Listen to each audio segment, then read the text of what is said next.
So,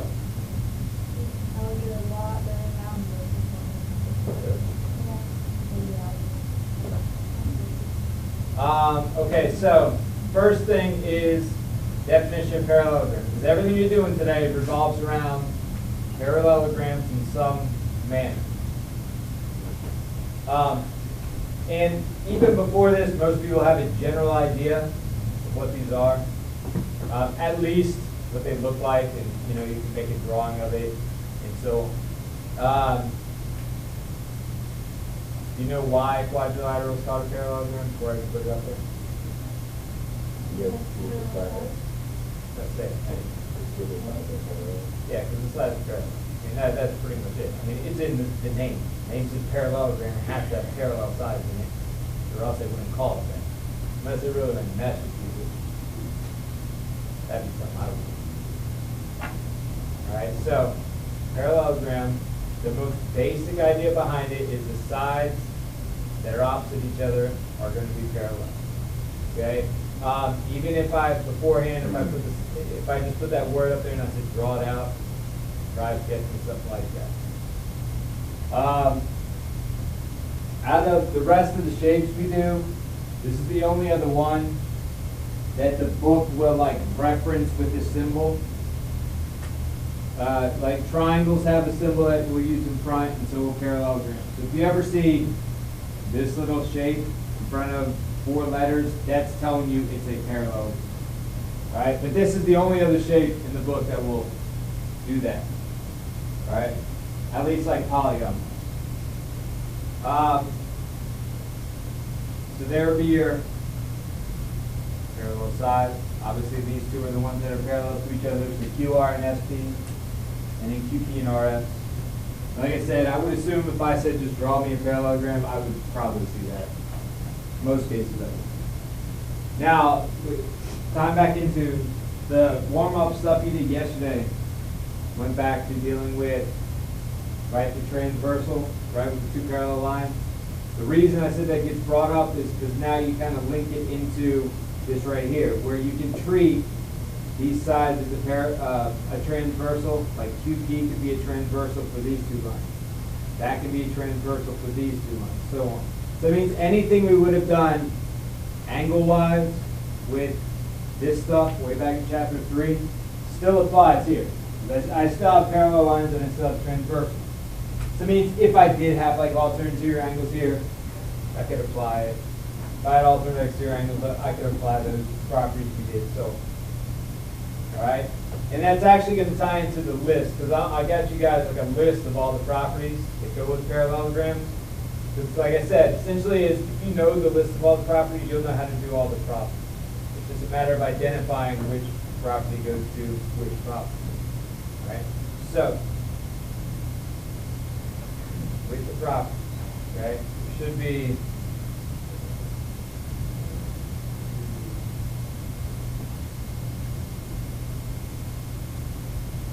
like 5 properties that we can.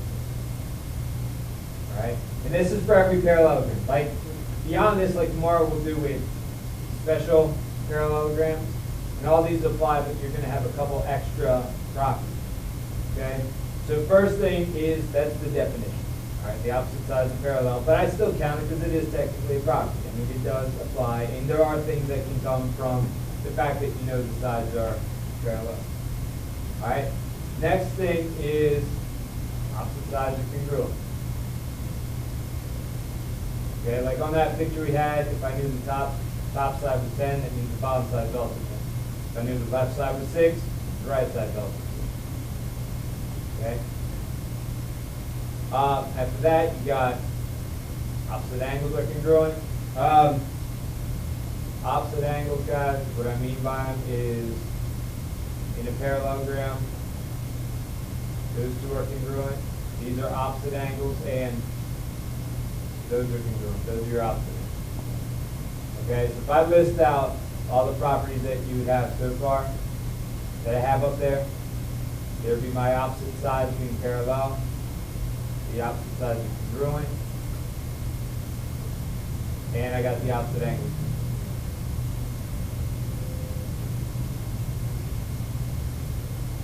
Okay. Next thing is that the diagonals bisect each other. And I brought up yesterday, right? Diagonal is a line that joins two vertices together. So that's a vertex, that's a vertex, that would be a diagonal. Another vertex, or that would be another one. Okay? When it says that these are bisecting each other, it means that the diagonals are splitting each other in half. Correct? And bisect means split in half. So that means that those two parts are going to be the same. Those two parts are going to be the same. Alright? Maybe you notice up here, guys, that like in parallelograms, there's a lot of things that are equal. Congruent there, congruent there, congruent. There's a lot of congruencies there. So that means the problems shouldn't necessarily be extremely difficult. Okay? But it's just a matter of identifying when to use the specific properties that are there. Okay? So some of the problems are going to be quick. Even the examples that you should be fairly quick. Alright, last one is this one. But this is the consecutive angles being supplementary. That goes back to the chapter 3. That goes back to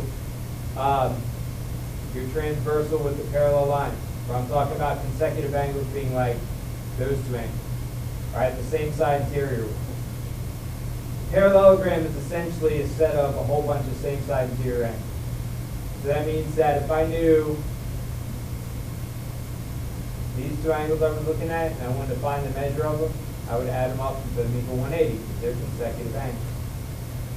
Alright, same thing goes here. If I had that angle and this one, same thing, they're consecutive angles. So it's just a whole bunch of consecutive angles right in a row.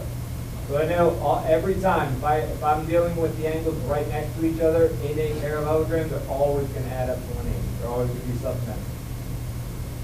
Okay, but that goes back to this. I mean, as I said, the stuff you did in chapter 3 is going to apply every time we see parallel lines down to the end of the book. Okay? All right, so the first part of the work you're doing today is going to revolve around these properties. Okay? Some of the problems are going to be fairly quick because of the fact that you're looking at things that are congruent. These are congruent. This is. Alright? The only ones that would maybe take a little bit more work setting up wise would be these, because you have to add them together instead of them equal 180, so it's like an extra step. But in essence, there isn't anything that's extremely difficult up there. Okay? Just like in the last chapter, when anything really difficult, it was all a matter of you being able to identify the proper situation. Okay? Can I go past this? Alright, so type of problem. I'm going to do, I got 4 up here, and I'm going to have you guys do some. Alright, the book. And guys, I don't have the sides marked parallel, but I'm telling you all these shapes are parallelograms. That would be in the directions. Okay, it's just so the pictures aren't all muddled up with, parallel marks on the sides, so you can actually look at these. But I would tell you in directions, these shapes are parallelograms. So that means all the properties I just put up there are going to apply. Alright? So if I was doing these, and I was looking at, let's say 5, I go, okay, they're asking me to deal with angle measures. That means I would go to that list of properties, and I would look at everything that dealt with angles. And the two things where I know the opposite angles have to be the exact same, right? And the opposite angles here would be like E and D, so I know E and D have to be exactly the same, all right? And I know that F and 82 have to be exactly the same. So I actually have an answer already on that, okay? Because these two are opposite each other, and those two are opposite, all right? And then I would go, okay, I'm going to look at my list again. What else do I have talking about angles? And the other thing would be the supplementary part, right?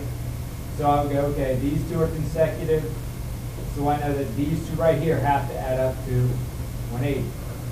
All right, so technically you're writing out that equation, even though I would kind of expect most people to be able to do that without having to write that out. I mean, if you need to, fine, okay? I'm saying don't write it out. I'm saying I understand people will do it without. All right. If I subtract 82 over here, how many degrees? 98. All right, which is coincidentally the other answer for E. So in essence, I mean, the problem wasn't really that hard, but you have to, in your mind, go through recognizing what you're asking about, okay, like in this case, angles, and then going to that list and making sure that you figure out all the properties that have the angle for them. Okay? So if I did the same kind of thought process on 6, like on 6 here, I've got one variable on the side, okay, and two variables on the side, and then I got the other two on diagonal. So we'll go to the list and go, okay, what properties do I know about the sides of the parallelogram? And the thing I wrote out about the sides was what? The opposite sides are congruent. So if I know 16 is here, is this opposite 16? That's 16 then. Are these two opposite each other? Yeah. 14. Absolutely no work to do because you just recognize what you're asking about. Right? These two are on diagonals. Right? Diagonals bisect each other. That was the property. So I know those two are equal, those two are equal. So I essentially have all my answers there without really doing any kind of adding, subtracting, nothing. I just recognize what things are congruent. So if this is 9, H is 9. That's 12, G is how much? 12. Some problems are going to be that quick, and that's okay. You're not doing it wrong if you get them that fast. I know some people freak out when problems go that quick. They think you're doing something wrong. Not. Okay? All right? Go on to the other two.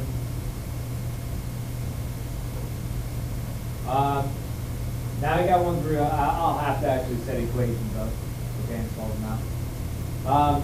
But on 8, do you want to do X first or Y first? X? Okay.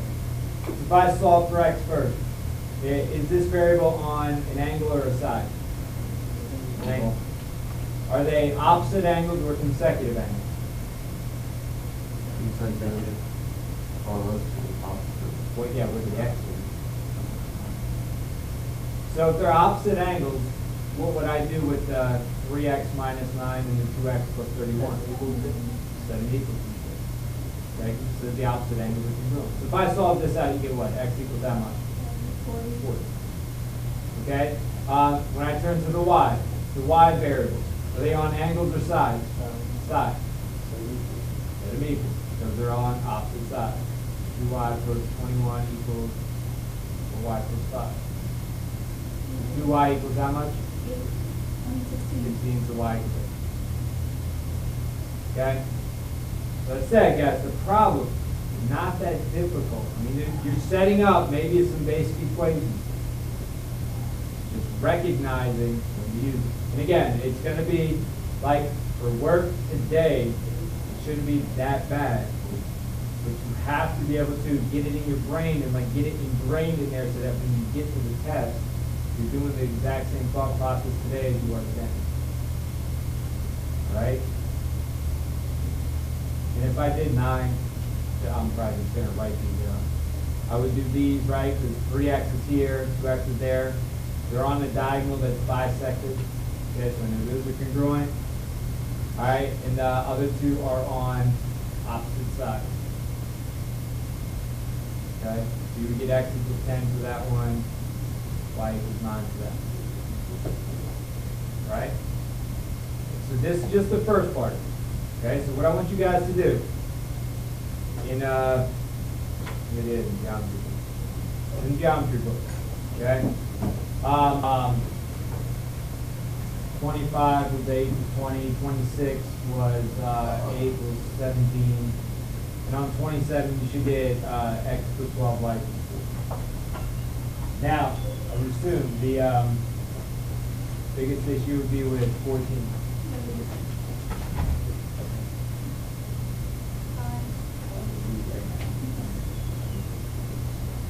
All right, so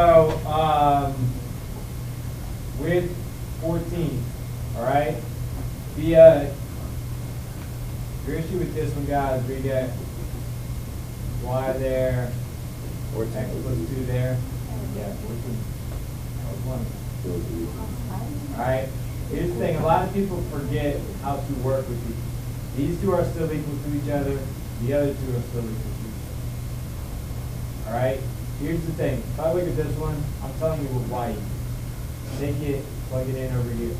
You get 2x equals x plus 2 plus 4. If I know what y equals, I can plug it in wherever the heck I feel like. If I solve this out now, that'll give me x equals 6. I take that and plug it in there, that gives you y equals 8. It's a basic system, guys, okay? There's two equations. I'm telling you what one thing equals. You plug it into the other one to solve it out. All right? But those should have been the answers on that one. It was x equals 6 and y equals 8. And like I said, the other answers are already up there. Those are all good and correct. All right, so that's like the first half of what you're doing, okay? Second half is pretty much the same thing, just in reverse. Okay? I'll show you what I mean. I say it's the same thing but in reverse. That means that the questions, wording-wise, just change from in the directions going, hey look, this is a parallelogram, to going, can I say that this is a parallelogram? Or is the shape a parallelogram? But basically what you're doing is the same thing. You're still trying to see if the properties exist that were already up there. Like if I gave you a shape, like if I just drew 4 random sides, like I said,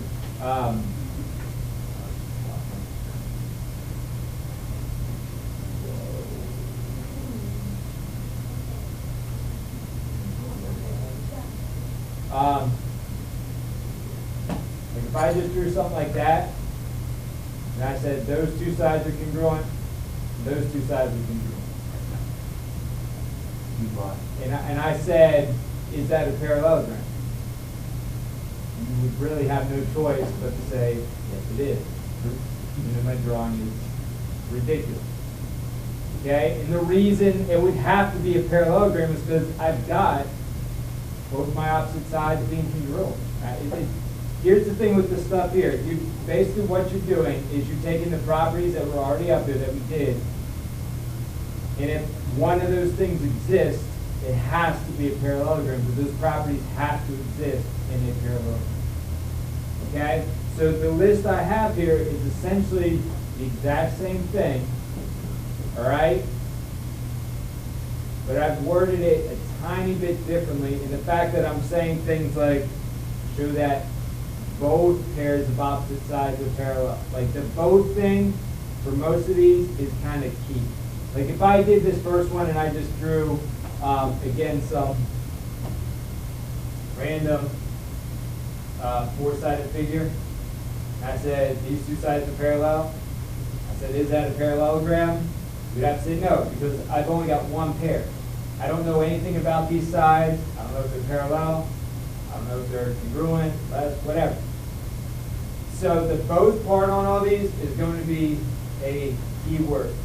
All right, but what I'm doing is I'm giving you a list of things to look for. And if only one of these things shows up, that's enough for you to say it's a parallelogram. That's why I have the word or after it. All right, so it reads as, to prove a quadrilateral is a parallelogram, you must do this, or have this pop up. And again, it's both pairs of opposite sides. You need to underline the word both, and you know, do it so that you remember it has to be both of them.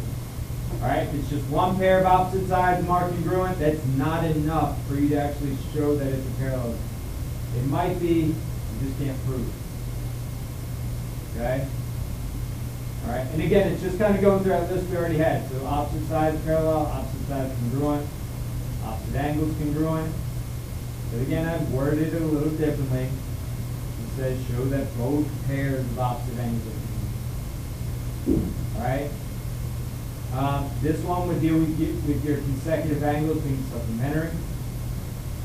Again, the only difference between this and the prior thing, where you're actually applying it, is the fact that you need one angle being supplementary to both of the consecutive angles. So like, if I gave you, something like this, if I say, you know, that's 80 and that's 100, I said, is that a parallelogram? You would still have to say no, because you don't know anything about these two angles. But if I went one step further and I said, this is 100, then I can. Because then I could say, that angle where the 80 is supplementary to both of the consecutive angles. If that's a consecutive angle, and so is that. Alright, for you to do this one, for this property kind of apply, you have to have at least 3 angles. Okay, so if you just have like that, that's not enough. That, again, not enough. Alright, the next one would have been the diagonals bisect each other. Bisect each other, it's going to work.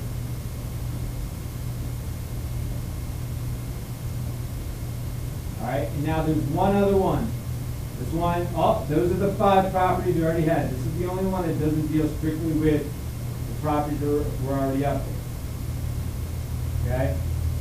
And again, these are like theorems and postulates in the book, guys, but I'm not going to reference them as theorems and postulates because I don't want you to write out like theorem 6.5 or something like that. I want you to know what they actually say. That's more important. Alright, and the last one says you're going to show that if you have one pair of opposite sides, congruent and parallel. This is the only one of all the things up there that's really dealing with one pair as opposed to both pairs. Alright, but for this thing to happen, you would have to see a picture kind of like this. There's one pair of sides being parallel. That side would also have to be marked congruent. If you have that happen, then it is possible to say, hey, that's a parallel. That's enough information for me to determine that that shape would be a parallelogram.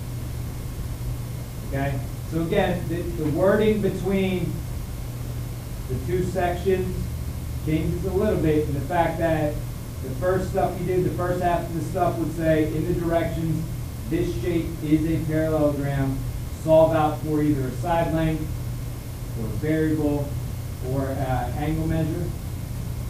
Whereas if I was asking a question directed at these, in the directions I would say something like, looking at the shape below, determine if it's a parallelogram, or determine if there's enough information to show that this is a parallelogram. And this is the list you would use for that case. All right, so you got kind of 2 lists to look at. I know they're both very similar, right? Because they kind of repeat themselves. This is worded a little tiny different.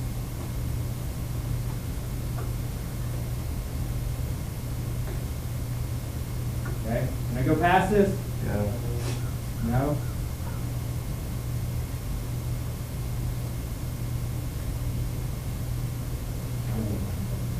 Alright, so this would be the kind of problem I would give you if I was asking just a question. Look at the shape. Is there enough information for me to say that it's a parallelogram? And again, if you saw that, you would know to look at the list that was just up there. And if only one of those things occurs, if you would just go down the list, treat it as a checklist. If one of those things pops up, it has to be a parallelogram. Like this first one here. Is this a yes or no? Yeah, because I've got both pairs of opposite sides and congruent. What about this one? Yeah. Yeah, diagonal bisect. What about this one? Yeah. Yeah, was there anything on the list talking about vertical angles? No. Okay. Oh, now we got to go. We've got 2 yeses. And then this one here? Yeah. Because I've got enough angles. I know 60 and 120 adds up to 180 in both directions. So I know that the consecutive angles are something. Right? Those would be like the basic problems, though. Me just marking those off. Alright? Now, you saw a problem like this. This is essentially asking you the same thing that you would have done on the classwork. The only difference is they don't flat out say it's a parallelogram, but since they want it to be a parallelogram, you treat it the same way. Such as, these are side lengths, and when I have parallelograms and I'm dealing with side lengths, What do you know about the opposite sides? They have to be what? Equal. Equal. So if I'm doing this problem, like I'm still doing, these are the same, even though the wording is a little different. It doesn't matter though, because the fact of the matter is, they want this thing to still be a parallelogram. Now I know it says for what value of y must this be a parallelogram. Okay? But I'm setting this up first because for me to get y, I have to know what value x is. Like I don't know what to do with that. I do this first to get my value of x. I'm going to take it and plug it in. Alright, so if I solve this out, you get x equals how much? 6. You get pop it in there, you get it. Okay? So problems like this are still going to exist in both the parts you're doing, okay, both the halves you're doing. Alright? It's just a matter that first half in the directions will say, hey, that's a parallelogram, solve for x and y. Whereas this one, it's going to say, I want this to be a parallelogram, solve for x and y. You still treat them the same way because I want everything to still be parallelogram. Okay?